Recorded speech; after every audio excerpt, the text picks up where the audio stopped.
Media ಮಾಹಿತಿ ಚಾನೆಲ್ನ ಪ್ರೀತಿಯ ಸ್ನೇಹ ಬಳಗಕ್ಕೆಲ್ಲ ಮತ್ತೊಂದು ಹೊಸ ವಿಡಿಯೋಕ್ಕೆ ಆತ್ಮೀಯವಾದಂತಹ ಸ್ವಾಗತ.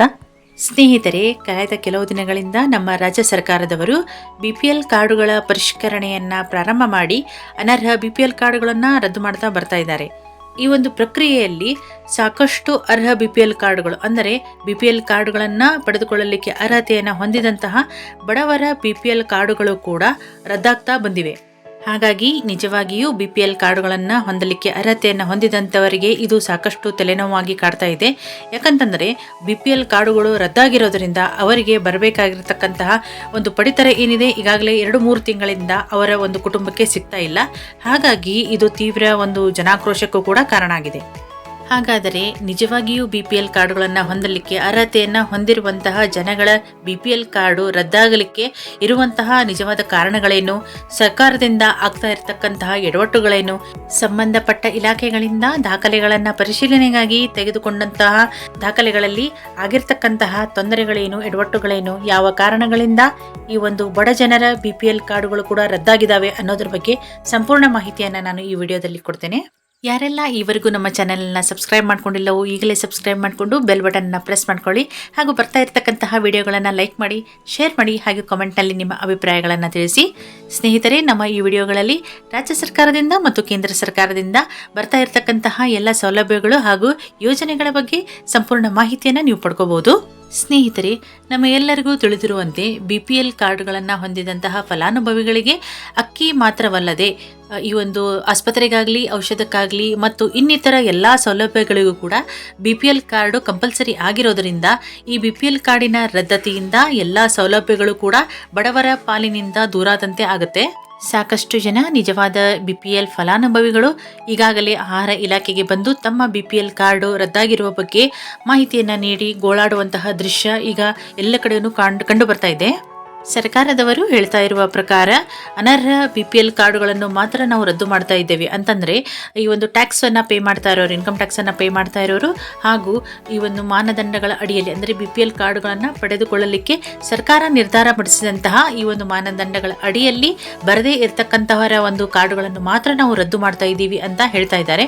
ಹಾಗಾದರೆ ನಿಜವಾದ ಫಲಾನುಭವಿಗಳು ಅಂದರೆ ಬಡವರು ಯಾಕೆ ಈ ಒಂದು ಅವರ BPL ಕಾರ್ಡುಗಳು ರದ್ದಾಗ್ತಾ ಇದ್ದಾವೆ ಅನ್ನೋದ್ರ ಬಗ್ಗೆ ಈ ಒಂದು ಸ್ಪಷ್ಟ ಮಾಹಿತಿ ಈಗ ಹೊರಬಂದಿದೆ. BPL ಕಾರ್ಡುಗಳನ್ನು ರದ್ದುಪಡಿಸಿರುವುದನ್ನು ಸಮರ್ಥನೆ ಮಾಡಿಕೊಳ್ಳುತ್ತಿರುವ ಸರ್ಕಾರ ಇದು ನಿಯಮಾನುಸಾರವಾಗಿ ನಡೆದಿದೆ, ಯಾರಿಗೂ ಕೂಡ ಯಾವುದೇ ರೀತಿಯ ಒಂದು ಅರ್ಹರಿಗೆ ಅನ್ಯಾಯ ಆಗಿಲ್ಲ ಅನ್ನುವಂತಹ ಮಾತನ್ನು ಕೂಡ ಅವರು ಹೇಳ್ತಾ ಇದ್ದಾರೆ. ಆದರೆ ಈ ಒಂದು ಆದಾಯ ತೆರಿಗೆ ಇಲಾಖೆ ಏನಿರುತ್ತೆ ಮತ್ತು ಆದಾಯ ಪ್ರಮಾಣ ಪತ್ರವನ್ನು ನೀಡುವಂತಹ ಈ ಗವರ್ನೆನ್ಸ್ ಇಲಾಖೆ ಏನಿದೆ ಅದರ ತಪ್ಪಿನಿಂದಾಗಿ ಸಾವಿರಾರು ಮಂದಿಯ BPL ಕಾರ್ಡುಗಳು ಏನಿದ್ದಾವೆ ಅವು ರದ್ದಾಗಿದ್ದಾವೆ. ಹಾಗಾದರೆ ಈ ಎಲ್ಲ ಇಲಾಖೆಗಳಿಂದ ಸೃಷ್ಟಿಯಾಗಿರುವಂತಹ ಸಮಸ್ಯೆ ಆದರೂ ಏನು ಅಂತ ನೋಡೋದಾದರೆ, ಸ್ನೇಹಿತರೆ, ಈ ಹಿಂದೆ ಸರ್ಕಾರದವರು ಆಧಾರ್ಗೆ ಪ್ಯಾನ್ ನಂಬರ್ನ ಜೋಡಣೆ ಮಾಡಲಿಕ್ಕೆ ಅಂತ 2020 ಕೂಡ ಕಾಲಾವಕಾಶವನ್ನು ನೀಡಿದ್ದರು. ಆ ನಂತರದ ಒಂದು ಪ್ಯಾನ್ ಕಾರ್ಡ್ನ ಜೋಡಣೆಗೆ 1,000 ರೂಪಾಯಿಯ ಒಂದು ದಂಡವನ್ನು ವಿಧಿಸಿದರು. ಈ ಸಂದರ್ಭದಲ್ಲಿ ಸಾಕಷ್ಟು ಜನ ಏನಿದ್ದಾರೆ ಅವರು ಈ ಒಂದು 2020 ನಂತರ ಅಂದರೆ ಈ ಒಂದು ದಂಡ ಸಹಿತವಾಗಿ 1,000 ರೂಪಾಯಿಯನ್ನು ನೀಡಿ ಪ್ಯಾನ್ ಕಾರ್ಡನ್ನು ಆಧಾರ್ ಕಾರ್ಡ್ಗೆ ಜೋಡಣೆ ಮಾಡ್ಕೊಳ್ತಾ ಬಂದರು. ಈ 1,000 ರೂಪಾಯಿಯ ದಂಡಕ್ಕೆ ಈ ಸಂದರ್ಭದಲ್ಲಿ ನೀಡಲಾದ ರಸೀದಿಗಳಲ್ಲಿ ಆದಾಯ ತೆರಿಗೆಯ ಕೋಟಾ ಎಂದು ನಮೂದು ಮಾಡೋ ರಸೀದಿಯನ್ನು ಕೊಟ್ಟಿರ್ತಾರೆ. ಇನ್ನು ಕೆಲವೆಡೆಗಳಲ್ಲಿ ಈ ಒಂದು ಪ್ಯಾನ್ ನಂಬರ್ನ ಜೋಡಣೆ ವಿಳಂಬದ ಶುಲ್ಕ ಅಂತ ಮೆನ್ಷನ್ ಮಾಡಿರ್ತಾರೆ.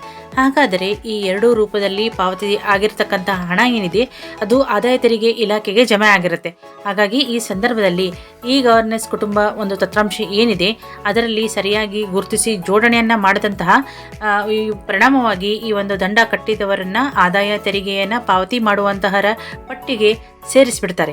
ಹೀಗಾಗಿ ಈ ಇಲಾಖೆಗಳ ಈ ಒಂದು ತಪ್ಪಿನಿಂದಾಗಿ ದಂಡ ಕಟ್ಟಿದವರು ಕೂಡ ಆದಾಯ ತೆರಿಗೆ ಪಾವತಿದಾರರು ಅಂತ ಮಾರ್ಪಾಟಾಗಿ ಈ ಒಂದು ಲೀಸ್ಟ್ನಲ್ಲಿ ಬಂದ್ಬಿಟ್ಟಿರುತ್ತೆ. ಹಾಗಾಗಿ ಸಂಬಂಧಪಟ್ಟ ಇಲಾಖೆಗಳಿಂದ ಪಡೆದುಕೊಂಡಿರತಕ್ಕಂತಹ ಮಾಹಿತಿಯ ಪರಿಷ್ಕರಣೆಯಿಂದ ಈ ಒಂದು BPL ಕಾರ್ಡುಗಳಿಗೆ ಅರ್ಹರಾಗಿರುವಂತಹ ಸಾಕಷ್ಟು ಒಂದು ಕುಟುಂಬಗಳ ಈ ಒಂದು BPL ಕಾರ್ಡುಗಳನ್ನು ರದ್ದು ಮಾಡ್ತಾ ಬಂದಿದ್ದಾರೆ. ಇನ್ನು ಮತ್ತೊಂದು ಕಡೆ ನೋಡುವುದಾದರೆ ಕಂದಾಯ ಇಲಾಖೆಯ ಈ ಗವರ್ನೆನ್ಸ್ ಗ್ರಾಮ ಲೆಕ್ಕಾಧಿಕಾರಿಗಳು ಅಥವಾ ಕಂದಾಯ ನಿರೀಕ್ಷಕರು ನೀಡಿರುವಂತಹ ಆದಾಯ ಪ್ರಮಾಣ ಪತ್ರದಲ್ಲೂ ಕೂಡ ಬಹಳ ಒಂದು ವ್ಯಾಪಕವಾದಂತಹ ಲೋಪದೋಷಗಳು ಕೂಡ ಕಂಡುಬರ್ತಾ ಇದ್ದಾವೆ. ಅಂದರೆ ಮೇಲ್ನೋಟಕ್ಕೆ ಒಬ್ಬ ಮನುಷ್ಯ ಕಡುಬಡವ ಅಂತ ಗುರುತಿಸಬಹುದಾದರೂ ಕೂಡ ಆತನ ಪೂರ್ವಾಪರವನ್ನು ವಿಚಾರಿಸದೆ ಕೆಲ ಸಂದರ್ಭಗಳಲ್ಲಿ ಕಣ್ತಪ್ಪಿನಿಂದ 12,000 ರೂಪಾಯಿ ಅಂತ ನಮೂದಿಸುವ ಬದಲು 1,20,000 ರೂಪಾಯಿ ಅಂತನೋ 36,000 ರೂಪಾಯಿ ಅಂತ ನಮೂದಿಸುವ ಕಡೆ 3,60,000 ರೂಪಾಯಿ ಅಂತ ಆದಾಯ ಪ್ರಮಾಣ ಪತ್ರ ನೀಡಿರುವುದು ಕೂಡ ಈಗ ಕಂಡುಬಂದಿದೆ. ಅಧಿಕಾರಿಗಳು ಮಾಡುವಂತಹ ಇಂತಹ ಒಂದು ಎಡವಟ್ಟಿನಿಂದ ಎಷ್ಟೋ ಮಂದಿ ಕಳೆದ 3 ತಿಂಗಳುಗಳಿಂದ ಪಡಿತರವನ್ನು ಪಡೆದುಕೊಂಡಿಲ್ಲ. ಹೀಗಾಗಿ ಇದನ್ನು ಕೇಳಿದರೆ ಹೇಳುವಂತಹ ಉತ್ತರ ಏನಂತಂದರೆ, ನಿಮ್ಮ ಆದಾಯ ಹೆಚ್ಚಾಗಿದೆ, ನೀವು ತೆರಿಗೆಯನ್ನು ಪಾವತಿ ಮಾಡುವಂಥವರಾಗಿದ್ದೀರಿ, ಹಾಗಾಗಿ ಈ ಕಾರಣದಿಂದ ನಿಮ್ಮ ಒಂದು BPL ಕಾರ್ಡನ್ನು ರದ್ದುಪಡಿಸಲಾಗಿದೆ ಅನ್ನುವಂತಹ ಮಾತನ್ನು ಈ ಒಂದು ಸಂಬಂಧಪಟ್ಟ ಇಲಾಖೆಯವರು ಹೇಳಿ ಕಳಿಸ್ತಾ ಇದ್ದಾರೆ. ಬಡಜನರು ಎಷ್ಟೋ ಒಂದು ವಿನಂತಿಯನ್ನು ಮಾಡಿಕೊಂಡ್ರೂ ಕೂಡ ಇದು ಸರ್ಕಾರದ ಆದೇಶ, ಹಾಗಾಗಿ ನಾವು ಏನೂ ಮಾಡುವಂತಿಲ್ಲ ಅನ್ನುವಂತಹ ಉತ್ತರವನ್ನು ಅಧಿಕಾರಿಗಳು ಕೊಡ್ತಾ ಇದ್ದಾರೆ.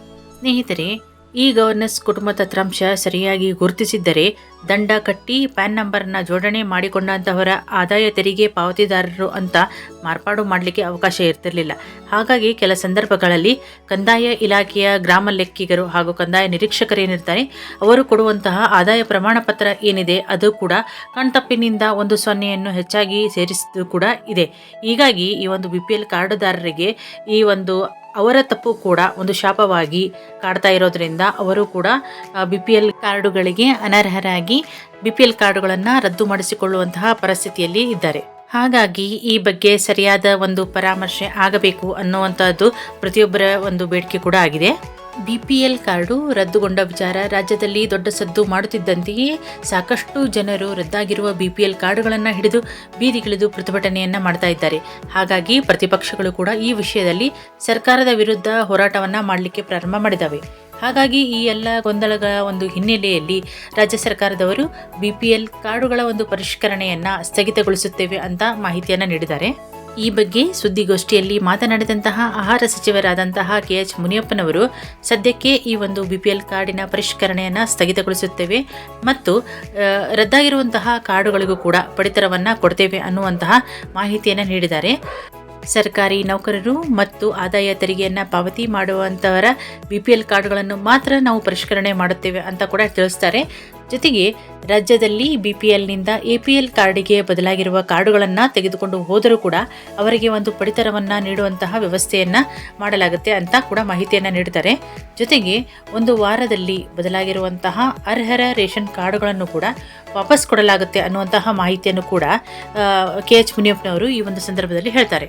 ರಾಜ್ಯದಲ್ಲಿ 66% BPL ಕಾರ್ಡುಗಳು ಇರೋದರಿಂದ ಸರ್ಕಾರಿ ನೌಕರರು ಹಾಗೂ ಆದಾಯ ತೆರಿಗೆಯ ಪಾವತಿದಾರರ ಒಂದು ಮಾಹಿತಿಯನ್ನು ಪಡೆದು ಕೇಂದ್ರ ಸರ್ಕಾರದ ಮಾನದಂಡಗಳ ಅನ್ವಯವಾಗಿ ಈ ಒಂದು ಪರಿಷ್ಕರಣೆಯನ್ನು ಮಾಡಲಾಗುತ್ತೆ. ಮುಂದಿನ ದಿನಗಳಲ್ಲಿ ಯಾರು ಅನರ್ಹರು ಎಂಬುದನ್ನು ಪರಿಶೀಲನೆ ಮಾಡಿದ ನಂತರವೇ ಅಂತಹವರ ಒಂದು BPL ಕಾರ್ಡ್ಗಳನ್ನು ರದ್ದುಗೊಳಿಸಲಾಗುತ್ತೆ ಅನ್ನುವಂತಹ ಮಾಹಿತಿಯನ್ನು ಕೂಡ ಮುನಿಯಪ್ಪನವರು ಹೇಳ್ತಾರೆ. ಕೇಂದ್ರ ಸರ್ಕಾರ ಈಗಾಗಲೇ 5.80 ಕೋಟಿ ಕಾರ್ಡ್ಗಳನ್ನು ರದ್ದು ಮಾಡಿದ್ದಾರೆ, BPL ಕಾರ್ಡ್ಗಳನ್ನು. ಅಂದರೆ ಇದಕ್ಕೆ ಈ ಒಂದು ಅವರು ನಿರ್ಧಾರ ಮಾಡಿರತಕ್ಕಂತಹ ಮಾನದಂಡಗಳ ಅಡಿಯಲ್ಲಿ ಈ ಒಂದು ಸಂಖ್ಯೆಯಲ್ಲಿ ಕಾರ್ಡ್ಗಳನ್ನು ರದ್ದು ಮಾಡಿದ್ದಾರೆ ಅನ್ನುವಂತಹ ಮಾಹಿತಿಯನ್ನು ಕೂಡ ನೀಡ್ತಾರೆ. ಹಾಗಾಗಿ ಕಾರ್ಡು ರದ್ದಾಗಿದ್ದರೂ ಕೂಡ ಹಳೆಯ ಕಾರ್ಡನ್ನು ತಂದರೆ ಅಕ್ಕಿಯನ್ನು ಕೊಡಬೇಕು ಅನ್ನುವಂತಹ ಒಂದು ಮಾಹಿತಿಯನ್ನು, ಒಂದು ಸೂಚನೆಯನ್ನು ಈ ಒಂದು ವಿತರಕರಿಗೆ ನೀಡಲಾಗುತ್ತೆ ಅನ್ನುವಂತಹ ಮಾಹಿತಿಯನ್ನು ಕೂಡ ನೀಡುತ್ತಾರೆ. ಈ ಒಂದು ಸಂದರ್ಭದಲ್ಲಿ KH ಮುನಿಯಪ್ಪನವರು ಮಾತನಾಡ್ತಾ ಹೇಳ್ತಾರೆ, ಪಡಿತರ ಚೀಟಿದಾರರಿಗೆ ಅಂದರೆ BPL ಕಾರ್ಡನ್ನು ಯಾರೆಲ್ಲ ಹೊಂದಿರ್ತಾರೋ ಅರ್ಹರು ಅಂಥವರಿಗೆ ಈಗಾಗಲೇ 5 kg ಅಕ್ಕಿಯ ಹಣವನ್ನು ಆಗಸ್ಟ್ ತಿಂಗಳಿನವರೆಗೂ ಕೂಡ ನೇರವಾಗಿ ಅವರ ಖಾತೆಗಳಿಗೆ ವರ್ಗಾವಣೆ ಮಾಡಲಾಗಿದೆ ಅನ್ನುವಂತಹ ಮಾಹಿತಿಯನ್ನು ಕೂಡ ಅವರು ಕೊಡ್ತಾರೆ. ಜೊತೆಗೆ ಸೆಪ್ಟೆಂಬರ್ ಮತ್ತು ಅಕ್ಟೋಬರ್ನ ಹಣವನ್ನು ಈ ಒಂದು ವಾರದ ಒಳಗಾಗಿ ಅವರ ಒಂದು ಖಾತೆಗಳಿಗೆ ಅಂದರೆ BPL ಫಲಾನುಭವಿಗಳ ಒಂದು ಖಾತೆಗಳಿಗೆ ನೇರವಾಗಿ ವರ್ಗಾವಣೆ ಮಾಡಲಾಗುತ್ತೆ ಅನ್ನುವಂತಹ ಮಾಹಿತಿಯನ್ನು ಕೂಡ ಈ ಒಂದು ಸಂದರ್ಭದಲ್ಲಿ KH ಮುನಿಯಪ್ಪನವರು ಹೇಳ್ತಾರೆ. ಸ್ನೇಹಿತರೆ, ರಾಜ್ಯ ಸರ್ಕಾರದವರು ಈ ಒಂದು BPL ಕಾರ್ಡ್ನ ಪರಿಷ್ಕರಣೆಯ ಕೈಗೊಂಡಂತಹ ಸಂದರ್ಭದಲ್ಲಿ ಸಾಕಷ್ಟು ಎಡವಟ್ಟುಗಳಿಗೆ ಕಾರಣ ಆಗಿದೆ. ತಂತ್ರಾಂಶದ ಲೋಪದೋಷ ಆಗಿರಬಹುದು, ಅಥವಾ ಈ ಒಂದು ಗ್ರಾಮ ಲೆಕ್ಕಾಧಿಕಾರಿಗಳಿಂದ ಅಥವಾ ಕಂದಾಯ ಇಲಾಖೆಯವರಿಂದ ನೀಡಿರ್ತಕ್ಕಂತಹ ದಾಖಲೆಗಳಲ್ಲಿ ಆಗಿರ್ತಕ್ಕಂತಹ ತಪ್ಪುಗಳಿಂದಾಗಿರಬಹುದು. ಸಾಕಷ್ಟು ಒಂದು ಬಡ ಜನತೆ ಈ ಒಂದು ತೊಂದರೆಯನ್ನು ಅನುಭವಿಸುವಂತಹ ಪರಿಸ್ಥಿತಿ ಬಂದಿದೆ. ಇದೆಲ್ಲವನ್ನು ಗಮನದಲ್ಲಿಟ್ಟುಕೊಂಡು ಸರ್ಕಾರ ಪುನಃ ಒಂದು ಪರಿಷ್ಕರಣೆಯನ್ನು ನಡೆಸಿ ನಿಜವಾದ ಅರ್ಹ ಫಲಾನುಭವಿಗಳಿಗೆ BPL ಕಾರ್ಡುಗಳನ್ನು ಮರಳಿಸಿ ಅವರ ಜೀವನಕ್ಕೆ ಅನುಕೂಲ ಆಗುವಂತಹ ಎಲ್ಲ ಕ್ರಮಗಳನ್ನು ಕೈಗೊಳ್ಳಬೇಕು. ಸ್ನೇಹಿತರೆ, ಬರ್ತಾ ಇರತಕ್ಕಂತಹ ದಿನಗಳಲ್ಲಿ ಗೃಹಲಕ್ಷ್ಮಿ ಯೋಜನೆಯ ಬಗ್ಗೆ ಆಗಲಿ ಅಥವಾ ಅನ್ನಭಾಗ್ಯ ಯೋಜನೆಯ ಬಗ್ಗೆ ಆಗಲಿ ಹಾಗೂ ನಮ್ಮ ರಾಜ್ಯ ಸರ್ಕಾರದವರು ಪ್ರಾರಂಭ ಮಾಡಿರುವಂತಹ 5 ಗ್ಯಾರಂಟಿ ಯೋಜನೆಗಳ ಬಗ್ಗೆ ಇರತಕ್ಕಂತಹ ಸಂಪೂರ್ಣ ಮಾಹಿತಿಯನ್ನು ಹಾಗೂ ಕೇಂದ್ರ ಸರ್ಕಾರದಿಂದ ಬರ್ತಾ ಇರತಕ್ಕಂತಹ ಎಲ್ಲ ಸೌಲಭ್ಯಗಳ ಬಗ್ಗೆ ಹಾಗೂ ಯೋಜನೆಗಳ ಬಗ್ಗೆ ಸಂಪೂರ್ಣ ಮಾಹಿತಿಯನ್ನು ನಮ್ಮ ಈ ವಿಡಿಯೋಗಳಲ್ಲಿ ನೀವು ಪಡ್ಕೋಬಹುದು.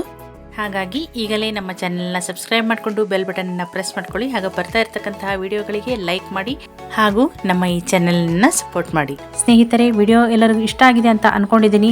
ಮತ್ತಷ್ಟು ಹೊಸ ಅಪ್ಡೇಟ್ಗಳೊಂದಿಗೆ ಮುಂದಿನ ವಿಡಿಯೋದಲ್ಲಿ ತಮ್ಮನ್ನ ಭೇಟಿಯಾಗ್ತೇನೆ. ಸ್ನೇಹಿತರೆ, ವಿಡಿಯೋ ನೋಡೋದಕ್ಕಾಗಿ ಧನ್ಯವಾದಗಳು.